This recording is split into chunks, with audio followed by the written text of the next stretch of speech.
Hey, what's going on, guys? My name is Alex. I'm a real estate investor, and today I've got the final video in the video series with the two-call close system. So last video we went over how to present the offer, but now is really when that offer call really starts and you kind of roll up your sleeves and actually earn your paycheck. And this is after the number has been presented and the client basically says no because they say no every single time. So here is how to handle that sequence of events and what the next steps are there. So without further ado, let's get into it. So here we are. We have presented the offer there, and then we shut up. And then what is going to happen here is pretty much 99.9% of the time, every single time, the client is going to make either a complaint or an objection, right? And that is going to be, that's going to tell you what to do next, right? So starting off with complaints. This is not like a not an outright objection, nothing like that. It's when the people say, man, that is low. Can you guys come up any higher? Or man, can you say 160? Could you do 165? Stuff like that. Where people are just trying to get a little bit more because people really do have a need to feel that they really squeeze the every last dollar out of you and that they didn't leave anything on the table. So your interaction with them and everything like that, that's just what's happening here. These people need to feel like they got every single last penny. So that is kind of an example of a complaint. And an example of a objection, this is an outright refusal. So like, no, that is absolutely not happening. So based on their response, right, that is going to tell you what you do. So what do you do if they complain?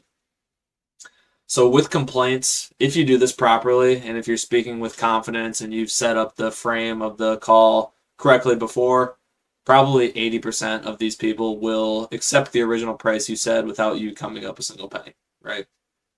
So what you do here is they say, man, can you do any better than that? That's just way too low. That's way lower than I was expecting. Man, Dave, I know this number is a little lower than you're expecting, but my team did take their time and we are very certain about this number. This is the number that we can get XYZ problem taken care of for you. And you can also, so you say that with certainty and you just kind of just hold firm. And you can also hit some need payoff questions. So this is more like, hey, the other one was we're going to solve this problem. And then the need payoff questions are like, how good is it going to feel when this is finally taken care of? Like, what's it look like 30 days after this transaction and you got the money in your pocket? What are you able to do? Questions like that, right? So, and like I said, I know you're hoping for more, but how good is this going to feel when you finally accomplish XYZ and you're able to spend that time with your grandkids again? And again, this is a situation where you do stay firm. You don't come up don't come up on price. They're gonna come to you. And if you come up on price every single time they ask you to come up on price, it kind of subconsciously trains them to just keep asking, keep asking, keep asking, because you're gonna keep moving for them. And then the challenge there too is like you think you're gonna come up and then they're gonna do the deal. In reality, you just train them to do the opposite, right? You just train them that every time they ask, you're going to come up and they're going to get more money. So you're not training them to make a commitment and move forward. You're training them to just kind of keep pushing this off and keep asking for more money because that's what they're going to do for sure. So now objections. So this is more of an outright refusal, a little bit more difficult to deal with here. So one way that you can do it is kind of like the wounded puppy tonality, right? So this is kind of like, you got that sad, kind of come help me, come rescue me tonality. Dave, I was really hoping we were going to be able to work together here. And I'm sorry it didn't work out, but man, off the record, where were you hoping to be? And then they'll say, well, I need to be at least 200. Like this house is worth XYZ, right? And man, I got you. Dave, I hear you. I mean, I know you're looking for like 200, but what is the absolute lowest you could do? And then this is, just have that slight like assuming their number is a little bit still wishful thinking. You don't say that out loud. Don't be like, yeah, that's never gonna happen. but say it with a slight tone of like, that's probably not going to happen, without saying those words, right? And another, you're going to want to ask questions, if they're still really firm, how did you come up with that number? What does that number allow you to do? And like I mentioned right here, the goal of these questions is to kind of get them to realize that this number is an emotional want. And there's a couple other questions you might be able to ask to get them to come to that realization, if that's possible. But that is the goal, and that is what you're trying to do there. If you can get them to come down, right, so you can start to come up a little bit. So this is why it's so key. So this number you said here, this is not your max allowable offer, or your MAO, right? So if you just say your max allowable offer, there's zero wiggle room, and you definitely don't want that to happen. So if your MAO is 200, you obviously have to start less than that. Ideally at minimum 10K. So like you say 190. And then so you can start coming up in price at that point then, a little bit towards your max allowable offer. But the thing is, you have to get commitment from them before you lock in that price. So what this looks like is, you have to frame it in like, man, I was approved for 190. If I go strangle one of my underwriters, or if I go get yelled at by my boss, or if I go do XYZ for you, and we work together on this, would you make this happen for me? Come down, well, 193, we'll make this thing happen. If I can get this money approved, would you do that? And do not go quote unquote back to your boss or back to your underwriters or anything like that. Don't see if you can get more money until they commit. And how you want to do that is frame it like, hey, you could go get yelled at, you could get fired, you could get in a lot of trouble. Like, this is already what was approved and done for. So if you're just going to go back to them to try to get more money and then they're going to say maybe, like, no, like, I'm not doing that for you. Like, that's fine. So that's the frame you want to have. Get them to commit to whatever number before you go talk to your boss or underwriters or whatever. And then, I just wanted to kind of touch on other common objections here. So, and other stuff that's definitely going to come up in this section. So one big thing here that is going to help you. So this is the time where objections come up, but you have all these objection eliminators that you've done, if you've done it properly in the previous 2 calls, right? So you should never hear the objection, I need to think about it, or there's another decision maker, I need to talk to my wife, or XYZ, because you should already have had that identified and you should be all on the same call. Or you should not hear that I need to think about it, because you've given them that upfront contract that anything that's not a yes, I'm going to assume is a no, basically. So you're not going to hear those if you've done that properly. So those objections are out the window. The other objections that hopefully you've done a good job of eliminating during the information gathering phase, you probably asked, I think I hopefully listed it. Make or break you in this process. The next is the 4 variables that I look at when I'm picking a market to say whether I want to get into this business or want to. Great area. Why don't you just rent this one out? And they're going to say, well, my cousin's a landlord and he hates his life, or I'm going to be moving out of state. I definitely don't want to be a landlord. Get them to say that out loud and make a little note of that. And then you're going to want to ask the exact same question about a realtor. And like, what? Why don't you just sell this with a realtor? And then they're going to say it's XYZ, whatever people typically say, fees, timeline, takes too long. They want it to be more private. They don't want people doing showings, XYZ, right? So now you've got that ammunition. So it's much, much less likely for those objections to pop up. And if they do, you've got all the ammunition that they said that's the reason they don't want to go by there. So you can hit them with that. So hopefully those objections have been eliminated. But here's the other ones that you're going to run into. The most probably common one, I would say, is, especially if you're in a hot market and there's a lot of other people marketing to these same people, is, I have a higher offer. You're going to probably hear that one a few times. And there's really 2 ways to deal with this. But they really just boil down to lowering the level of certainty in the mind of your prospect about that other offer. So you want to lower the certainty about that offer and raise the level of certainty about your offer. Because it doesn't matter if they have an offer for $10 million on their property. If their level of certainty is 0 that it's actually going to happen, like they're going to literally throw that in the trash. Like, they know that's unrealistic. And that is probably the truth, actually, because here's what happens is all these people who are inexperienced wholesalers, you know, they're not very skilled on the phones. They don't really know what they're doing. And the only way that they do ever get any success is by offering too much money. And then they can't perform. They can't actually make it happen for these clients. So it's kind of not tragic, but, you know, it's a sad thing. It really is. You know, these sellers, it messes with their life, messes with their timeline. It ruins their expectations. It gives wholesaling a bad name. So you want to do your best to confront that and break that down before the seller does go with that fake offer, that not real offer. So 2 things to do here. One is you can scorch earth. So you want to basically ask questions about that other person, that other offer. You know, did you meet them in person? Is this just somebody who called you? Did they show you other properties? You know, XYZ. Start asking questions like that. And then you're going to want to tell them a third-party story. You know, something along the lines of, Dave, can I actually tell you a story here? Yeah. So I was working with a woman named Alice last month, and we'd gone through the whole process. We had presented an offer, and she actually got another offer for $20,000 over our offer. And I was a little shocked at the time. You know, we're all investors. We're all looking at the exact same numbers for what it's going to cost to fix it, what we could rent it for, what we could sell it for, the exact same numbers. So when this other offer came in at $20,000 higher, I was really confused. Like, how this does not make sense. And she ended up going with that offer. And she went through the whole process. You know, she was packing her bag. She actually signed another lease on another property and moved out and everything like that. And on the very last day, this person actually called her up and said that they need to be $20,000 less than my original offer. So there was a $40,000 swing, right? So she ended up actually calling me back.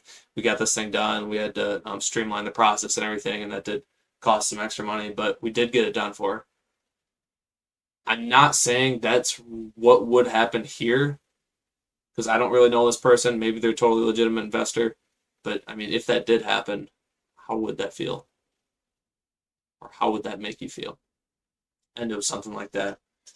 So that'd be a good little third-party story about something that happened. And to kind of put in their mind, like, start planting these seeds. Like, this is kind of what you're dealing with. This really could happen if you don't properly vet your buyer and they don't have a history of success. So other things you can do to scorch earth, if they're gonna kind of like already gonna go with them, be like, yeah, when you call them back, make sure you get a picture of their bank account with their name on it with sufficient money. You know, make sure you get a high $10,000 earnest money deposit. They show you property that they own in that LLC. Like, you could say all these things to basically make it extremely difficult for them to ever do a deal with them. So those are all going to be very useful. And then another thing you want to say is, Dave, would it surprise you to know that out of all the clients that do choose to do business with us, we're almost never the highest offer? And I'm like, oh, yeah, I guess that is kind of surprising. But yeah, so out of all the houses we do buy, we are rarely the highest offer, and people choose to do business with us anyway. Why do you think that is? And then whatever answer they say, yes, that's correct. That's the one. But most of the time they're gonna say certainty, right? You know, it's the offer that performs. It's the person who gets this thing done, right? So you want to roll with that and continue to plant that seed in their mind that you are certain, you have 100% confidence in your offer, and you can actually get this done, and you have a history of success. And this other guy, this is just some willy-nilly high schooler Joe Blow, like, doesn't know what they're doing, just trying to like wholesale property. So that is kind of going to be your strategy for decreasing the level of certainty in their mind about the other offer and increasing the level of certainty in their mind about your offer. And that is what is going to get people to take your offer even when your offer is not the highest offer. So that is going to be super, super key. So everyone write that down. Remember that. That's the key. That's what you need to frame it as. That person, that's not a real offer. That offer does not exist. I know they're saying it. I know they're putting it on a piece of paper, but it's never going to actually culminate and perform. My offer will. And then, you know, again, where we kind of talked about, I can't take that low of an offer. So that is, you know, essentially similar to this complaint versus objection. Same sort of concept. again, you want to say, how did you come up with that number? What does that number allow you to do? With the goal of getting them to realize that it's an emotional want and it's not really based in reality. Then you want to kind of start to press on the pain a little bit, so, hey, Dave, I mean, I know you're looking for $50,000, but so far no one has been able to come up to that number. What happens if you go another 6 months and no one comes up to that price? Or, Dave, I know you've gotten 10 other offers already, and they've all fallen in generally the same range, around that 35,000. I mean, what if the market has already spoken for what it's willing to pay for this property? And you have to say that with like concern, and you have to say that with, a genuine like want to help them. You're not saying it to be mean. You're saying it to be kind, not nice. And that's a frame I really like, is be kind, not nice. And if you're trying to be kind, not nice, you're trying to help this person in the long run, even if that means saying something that is uncomfortable in the moment, but is ultimately going to benefit them in the long run, and either prevent them from going with some wholesale that's not going to perform, or dealing with this problem that they have for another 6 months and burning all this, whatever they're paying, a mortgage, taxes, insurance. They got the risk of squatters and stuff like that. So you have to say it with the tonality that you actually genuinely care, because you do, and you're trying to help them here. So that's the tonality you want. But unfortunately, you're not going to be able to close everybody. Hopefully, if it's a good qualified lead, you'll be able to close most of them. But here is other options that you do have, right? So if maybe you're just a little off on price, you could pivot to a novation, where you could essentially save money on your hard money loan, your points, your holding costs, that sort of stuff. That allows you to come up slightly on your offer price. So that would be an option here, is to do a novation. And I'm realizing now that probably not everyone knows what a novation is. So the 30-second rundown on what a novation is: it's basically like a fix and flip without you ever actually closing on the property and buying it. So you don't have to, physically purchase it. You can kind of just protect yourself with the paperwork and then start renovating it and then sell it. And then you net the seller this much and you get whatever's on top, or however you choose to set it up. You could also pivot to a subject to or seller finance offer. This is typically going to allow you to pay a lot more than a cash number two, where subject to, you purchase the property subject to any existing financing that they have. You take over that debt, pay them out their equity, or a seller finance style deal where they have, equity in the property, and then you can essentially upgrade them to the bank, pay them over time. It's another option. Or maybe you weren't fully able to shut that realtor door, and they're like, yeah, no, I'm just, I know it sucks, but I can't take an offer like that. I'm just going to list it. So, okay. Well, I assume you probably already have a realtor that you love working with. No? Okay, awesome. Well, Dave, I'm a flipper, so I work with tons of different realtors, and if you wanted, I could just pull one from my vendor list. I'll grab a top performer for you, and they'll be able to get this thing done for you. You can hit them with a realtor referral. That is one way of monetizing a lead that would be better suited for an MLS style transaction. So that is one thing to keep in mind. Or if you can't get them on any of them, you want to make sure to follow up, make sure to get their next step. Okay, what is your next step? Well, I'm gonna fix it up myself. Gotcha. I assume you already have the money for that, or kind of go down that path. You already have the money. No, you're getting the money at X point, blah, blah, blah. Make sure you're disqualifying all possible options, but get their next step and make sure it actually sounds logical, and kind of like pick at it a little bit if it's not logical. But if it is logical and it is going to, make sense, set a follow-up date for a time that would make sense to check back in with them. Because 90% of the time, even if it is logical and people have great plans of fixing up the property themselves or XYZ, right? Just life is busy, and people think they can do more than they really do. So there's a good chance that you're going to circle back with this person in a couple months or X timeline, and you're going to be able to do a deal in the future. So that is just some hopefully helpful stuff that is going to come in handy for you guys when you're giving out these offer calls, and kind of what expectations to have when you give the number and they fight back, because expect them to fight back. That's your job. That's where you provide value. That's where you come into this game. So kind of the expectations, things you can know going in ahead of time, things you can kind of practice, know the common objections, so you sound sharp when you respond to them and you have good solid answers, right? So hopefully you guys took something from this video, and I will see you on the next one. Alright, you guys, hopefully you took something from that video, and if you took something from it, maybe a friend would benefit from seeing it as well. So do me a favor, drop a like, drop a comment, share it with a friend, and hopefully we'll get this algorithm going where we can spread this information and help other people in their real estate investing journey. Also, if you have leads that you need help closing, I can help. I have a Google form in the description of this video. Fill that out. If you've got a lead that's got some motivation and they're ready to make a decision, I'm the guy. I can lock that thing up and we'll get paid together and make some money. So let's do it.